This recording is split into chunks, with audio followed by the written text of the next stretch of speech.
우리가 이 험한 인생을 살다 보면 때로 마라를 지날 때도 있습니다.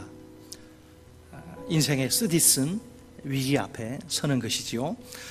그럴 때 어떤 반응을 보이는가 하는 것이 중요합니다. 첫째, 위기 앞에서 믿음으로 반응하라. 이스라엘은 3일 동안 광야를 행진하면서 물을 찾지 못해요. 천만다행인데 3일이 지나서 마라라는 곳에 딱 도착해 보니 거기 물이 있어요. 물이. 와, 문제는 마실 수 없는 쓴 물이란 거예요. 기대가 곧 실망으로 바뀌고 맙니다.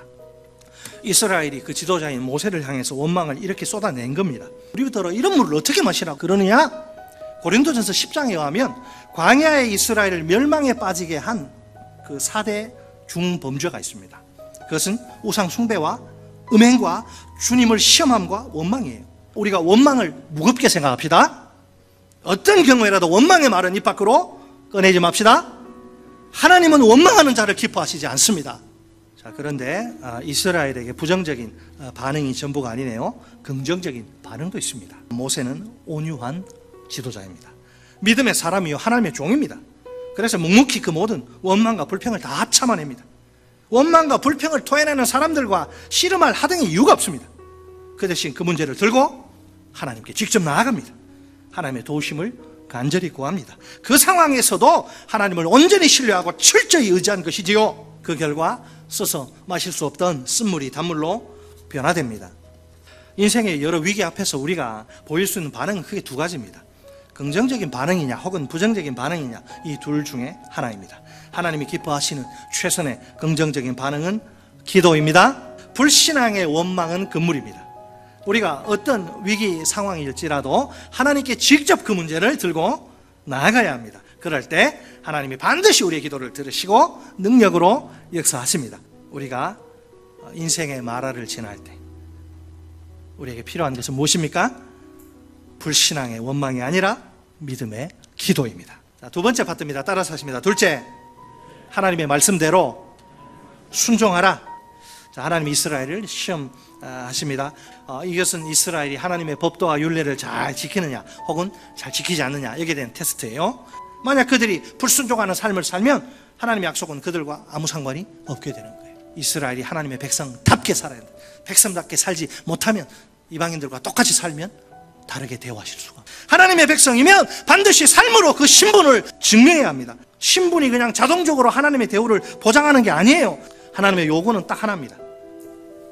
이스라엘이 하나님의 백성이라면 하나님의 백성답게 그분의 말씀대로 순종하는 삶을 살라는 것입니다.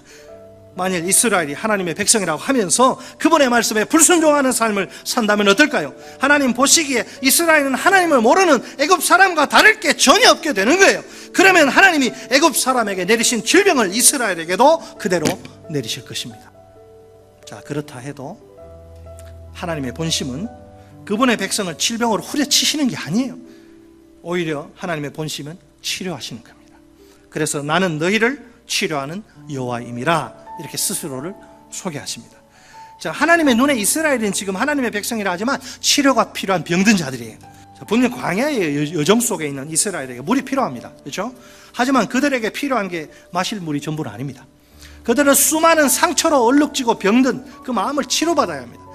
그래서 하나님은 이스라엘에게 자신을 치료하는 여호와라고 소개하십니다. 하나님은 그들의 불신앙을 비난하거나 정죄하지 않습니다. 우리 하나님 얼마나 마음이 넓은지. 오히려 마라의 쓴물을 단물로 바꿔주십니다. 게다가 엘림이라고 하는 그 놀라운 오아시스로 인도하셔서 많은 물까지 풍족하게 제공하십니다.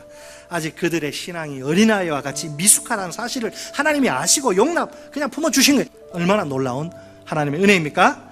쓴물도 하나님의 은혜요, 단물도 하나님의 은혜요, 많은 물도 하나님의 은혜입니다. 하나님의 은혜가 아닌 게 없어요. 전부 다 내 인생의 모든 게 다 주님의 은혜인 줄 믿으시기 바랍니다. 끝으로 우리 다 함께 이렇게 외쳐볼까요? 위기 앞에서 믿음으로 반응하라. 하나님의 말씀대로 순종하라.